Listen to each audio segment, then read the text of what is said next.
Is there such a thing as Muslim culture? Do I have to abandon my culture or adapt a new one in order to be Muslim?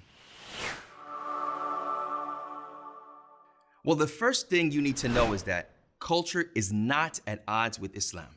Muslims make up a global community of beautiful cultures. And the beauty of Islam is that it is enriched by those who practice it, offering so much to the global Muslim community. Let's take a look at the relationship between Islam and culture. Culture is made up of not just language, food, and clothing, but also unique systems of knowledge, unique traditions and wisdoms, the way a community lives, and their written and oral contributions and traditions, all of which are known as cultural knowledge. Islam, on the other hand, is made up of Quran, Hadith, and worship, as well as God-given wisdom and principles, a philosophy and universal set of objectives, specific sets of guidelines on how to live, and written traditions and divine prophetic wisdoms. Islam provides a framework for life that values our cultural knowledge. But what is this framework exactly? Look at it this way. Islam is like a filter. Pour in all the cultural knowledge, which may include un-Islamic elements, and whatever isn't in line with Islamic belief gets filtered out.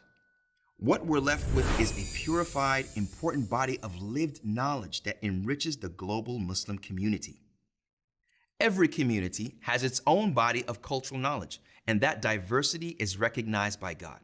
Allah says in the Quran, "O mankind, we have created you from male and female and made you nations and tribes that you may get to know one another." So if Islam acknowledges and appreciates different cultures and tribes, why do we have this sense of a Muslim culture? When some cultural communities form the majority in a given Muslim space, they may view the way that they practice Islam as the real way to practice Islam.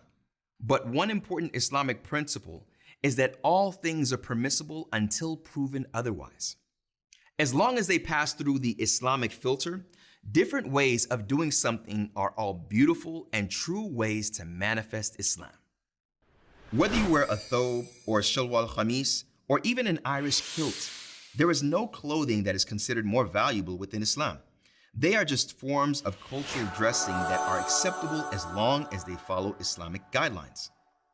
Passing ideas through the Islamic filter leaves us with a beautiful collection of ways to manifest Islam and helps us tackle a real problem that is in our communities: cultural hierarchies. The notion of what we may think are a normative community of Islam actually come from dominant groups within the community that may unintentionally offer their own interpretation as the real or only way to practice the religion. When a cultural community is dominant within a Muslim space, they may exclude other minority communities, making them invisible and eventually driving them out. Being invisible doesn't just mean not having your food and clothing represented and appreciated. It also means not being able to inform the social and political aspects of your community.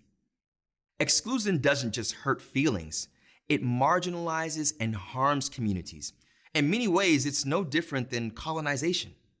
When the Western countries entered into spaces, they touted their culture as superior, civilized, and more modern than that of the country they colonized, asserting dominance over the culture of Africans, Asians, and other indigenous peoples.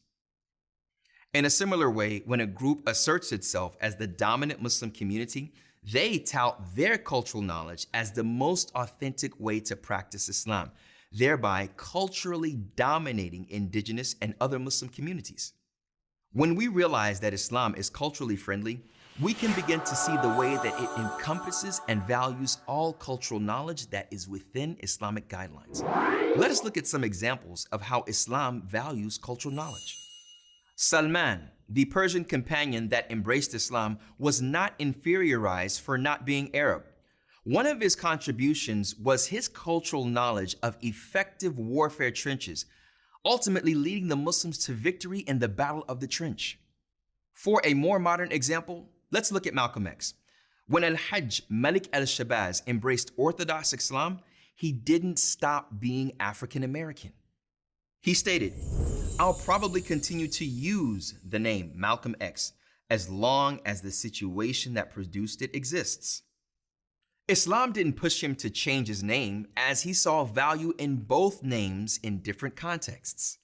Islam also gave him the solution to racism and validated his fight for justice in the Quranic verse, "O you who believe, stand out firmly for justice as witnesses for Allah, even if it be against yourselves, your parents, and your relatives, or whether it is against the rich or the poor."